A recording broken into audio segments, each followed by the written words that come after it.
Hello everyone. So I found an interesting video today. It's called Stop Saying Old Games Are Better. And I've been looking at the part where people say old games are better, but I've seen that argument since the internet started.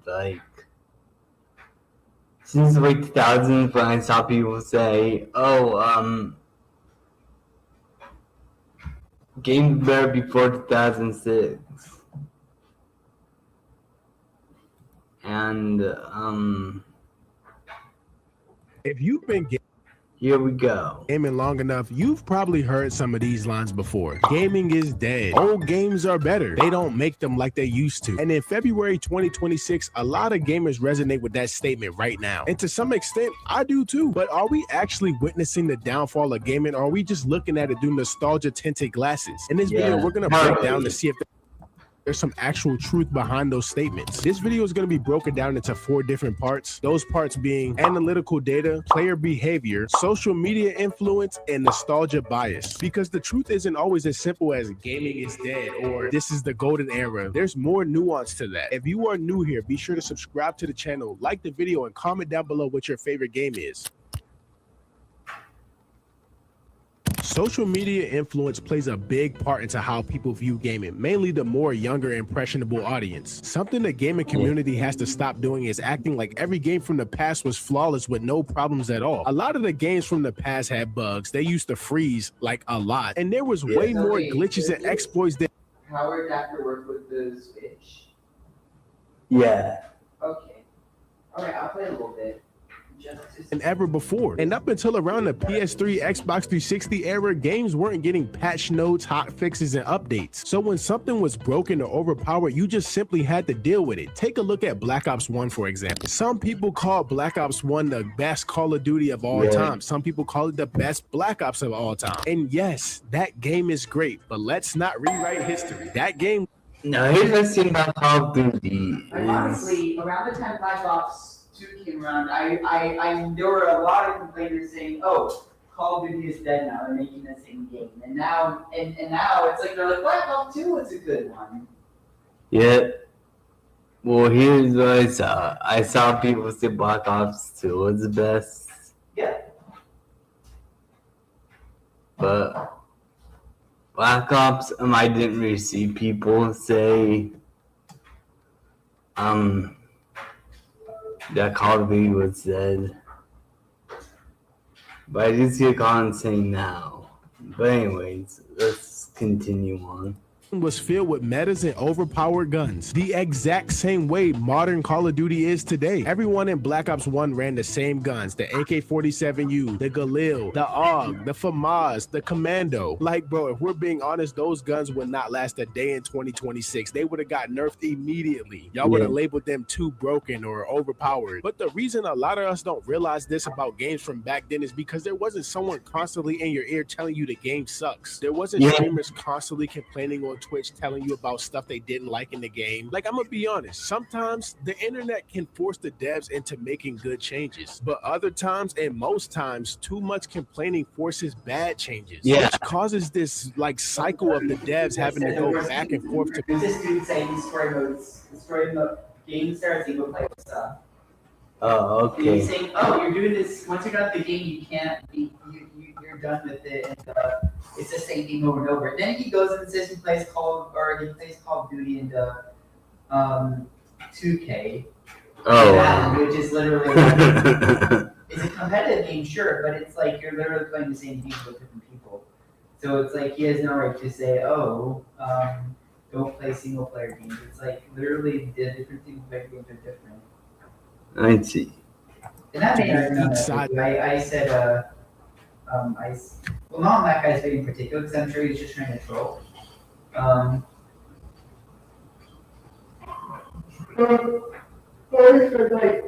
If you are watching, and no, he said, "Oh, go watch a movie if you want an interactive cuts, if you want something that just has a lot of cutscenes and it's cinematic." And then my argument was just simply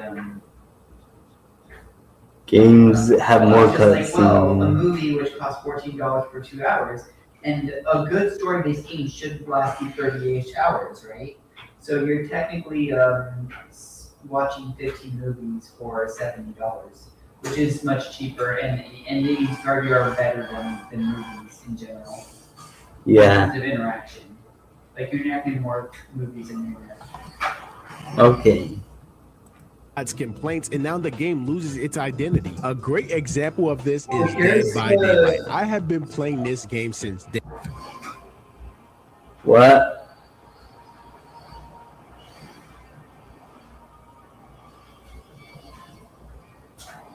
Okay. Day one. Like, I am a OG player, and since day one the game has always been arcadey. It's always been not fair. Asymmetry was the entire point. I put quotes around the words not fair because the community, both survivor and killer, just complain. They cannot agree on anything. So behavior does this thing where they're going back and forth catering to each side, and it's ruining the game. The hard truth for us as the general population is that most of these gaming companies don't listen to us. Yeah, if you really shout about things being broken, just adjust. I agree. Like, Aggressive Smashless Brawl. Like, Night was broken, but, people still like Midnight. And people, BTK in particular, said that Midnight was the one that felt like Melee. They listen to the 1%, the streamers and YouTubers. And that problem doesn't just affect Dead by Daylight, it affects a lot of modern games. If you're around my age or older, like 20s and above, back then we complained, we got frustrated, but we rolled with the punches. We played the game as it was, not what TikTok wanted it to be. That mindset is almost gone in today's time. So my question to y'all is gaming worse because of it? Ooh. Nostalgia, in my opinion, is probably the biggest contributing factor into why people think old games are just genuinely better. But what exactly is nostalgia, and how can it affect the way people view games from the past? Nostalgia is a sentimental longing for the past, usually a time, place, or experience associated with positive emotions and personal meaning, often childhood or adolescence. It's not just missing the old days, it's your brain recreating emotionally charged memories in a way that feels warm, meaningful, and identity affirming. Nostalgia heavily affects the way people view games. It creates this rosy retrospective bias. You only remember the good parts vividly. Playing after school, no responsibilities, friends on the couch, split screen gameplay. But no responsibilities, we had homework. That's a lot of responsibility. you forget the terrible camera angles, the clunky controls, repetitive grinding, and those game-breaking bugs. That's if you grew up in a certain gaming age, like if you're a 90s kid. When someone says gaming was better back then, what they often mean is, I felt better back then. Old games are tied to less stress, more free time, and no responsibilities. Whereas modern games are played in an entirely different emotional context. Work stress, adult responsibilities, and competitive pressure. Your first experience to something creates a psychological imprint you'll never forget. Like you'll never forget your first multiplayer, your first open world, your first console. That novelty cannot be replicated because the brain loves the first time dopamine spikes. Modern games might be objectively better and better engineered, but they'll never recreate that first time experience. Nostalgia isn't bad, but it becomes misleading when it blinds someone to modern improvements, or when it turns into a everything sucks now mindset, or when your nostalgia just rewrites history. Take Super Mario 64 for example. This was a revolutionary 3D platformer with iconic music and creative missions, but the camera used to fight you 24/7. The gameplay was slippery as hell. It had janky 3D animations, and you used to fall off the stage all the time. I personally believe a game like Super Mario Odyssey is 10 times better than that game in every aspect besides music, but nostalgia would prevent some people from accepting that. So it begs the question, is nostalgia enhancing our memory, or is it blurring our perception? Are old games actually better, or were we just happier? All right, let's step away from opinions for a second, because when it comes to this topic, subjective takes only hold but so much weight. If we're really gonna ask whether old games were better than modern games, we have to look at some type of analytics. So here we have the top 10 best-selling games all time by units sold. We have Tetris at number 1 with 500 million units, Minecraft 350 million units, GTA 5 220 million units, Wii Sports 83 million units. So we have Tetris at number 1 with 500 million units, Minecraft 350 million units, GTA 5 220 million units, Wii Sports 83 million units, Red Dead Redemption 2 79 million units, Mario Kart 8 Deluxe 78 million units, PUBG 75 million units, Terraria 64 million units, Super Mario Bros 58 million units, Human Fall Flat 55 million units. 5 out of those 10 games released in 2013 or later. I chose 2013. Or maybe I heard one. The game one time, Human Fall Flat. As the median, because that's around the time the PS4 and Xbox One came out, and I think it's fair to consider that the start of modern gaming. So analytically, between old games and modern games, it's a basic split. Older games and newer games are both dominating in sales. That already changes the idea that modern games don't hit the same anymore. So let's take a look. So here's what I want to say is, old keeps getting further. Like, for example, right now, 7th generation games would be considered old. Like, back in 7th generation, it was Nintendo 64 and PlayStation 1 that felt old. Look at some consoles. The top 10 best-selling consoles of all time is the PS2, 160 million units, Nintendo Switch, 155 million units, Nintendo DS, 154 million units, Game Boy, 118 million units, PS4. The PlayStation 2 didn't sell 160 million units. 117 million units, PS1 102 million units, the Wii 101 million units, the PS5 92 million units, PS3 87 million units, and the Xbox 360 84 million units. Only 3 out of 10 of those consoles released 2013 or later. So when it comes to hardware, older consoles dominate in terms of charts. What's weird is that gaming is bigger now than it was in the past. Fortnite has 500 million plus registered accounts. Roblox has 100 million daily active users right now, and Warzone shortly after launch had 100 million players. The player base today is astronomically bigger than it was in the PS2 era. So now we have this weird paradox. Older consoles dominate in lifetime sales, modern games dominate in unit sales, but the total player base is larger today. So analytically, it becomes hard to gauge what the average player prefers. Older consoles had longer life cycles with less competition from PC and mobile. Modern games benefit. Wait, no, older consoles had short life cycles. Like, 7th generation,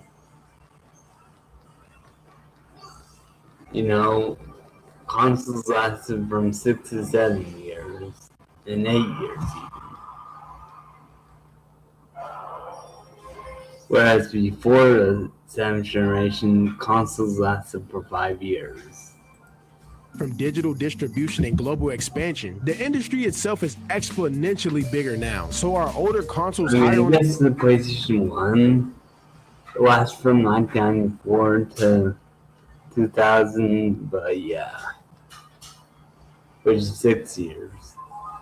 list because they was better or because they had longer shelf lives, less market fragmentation, no live service competition, and are modern games selling more because they're better or because gaming is more global? Digital sales inflate lifetime totals and the marketing reach is larger. The reality is data doesn't clearly prove that older games were better, and it doesn't prove that modern games were better either. But what it does prove is that gaming has evolved. The scale is bigger, the audience is bigger, the money is bigger, but preference, that's way more complicated. So it begs the question, if modern games are selling at historic numbers, the player base is larger than ever before, and the gaming revenue is at all-time highs, is the industry actually declining, or are we just comparing two different eras under two different conditions? Player behavior. I wanted to finish this video off with an underrated talking point a lot of us probably don't notice. A lot of us like to say that older games were better, but we rarely ever talk about how the player has changed. 1. Competitive culture got sweaty as hell. Back then, we had good players, but now everyone is a meta slave. Content creators optimize everything. Ranking systems are everywhere, and games are just genuinely way more stressful. And that's not because they're worse, it's because gamers just genuinely try harder nowadays. 2. Monetization has changed player expectations. Old games, you bought the game and everything that came with it. Modern games are just filled with battle passes, cosmetic shops, seasonal content, and live service updates. 3. Information access changed everything. Old games didn't have these big Reddit breakdowns. There was no TikTok or Twitter outrage, and there was no massive ass day one patches. But with modern games, every flaw of the game is dissected in the first 24 hours of release. There'll be TikToks, Reels, Facebook Reels, Shorts, YouTube videos about cosmetics that they don't like. The perception is just genuinely more amplified in today's time. At the end of the day, old games are not flawless, and new games are not soulless. I wanted to speak on both sides in this video because I think a lot of people kind of just choose a side. But I think it's important to understand that nostalgia, player culture, monetization, and social media influence has changed the way we experience gaming. The kids of today's time are gonna grow up and be like, oh, Elden Ring was peak. These new games are trash now. The same way how I would be like, oh, Sonic Adventure 2 was peak. These new Sonic games are trash now. There's probably a kid that genuinely thinks Sonic Forces is good. The numbers show that the industry is bigger than ever before, but the feeling of better often comes from who we were, not just what we played. So maybe gaming didn't fall off. Maybe it's not declining. Maybe old games were better. Let me know what you guys think down below in the comment sections. Be sure to like the video and subscribe to the channel. Oh, okay. Anyways, that's what I have to say. I'm a retro gamer at heart. I like playing old games, I also like new games. As long as they're like super fun, like Splatoon 3.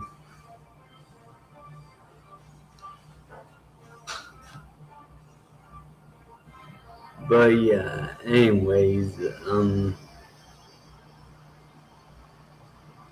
that's all I have to say. Bye.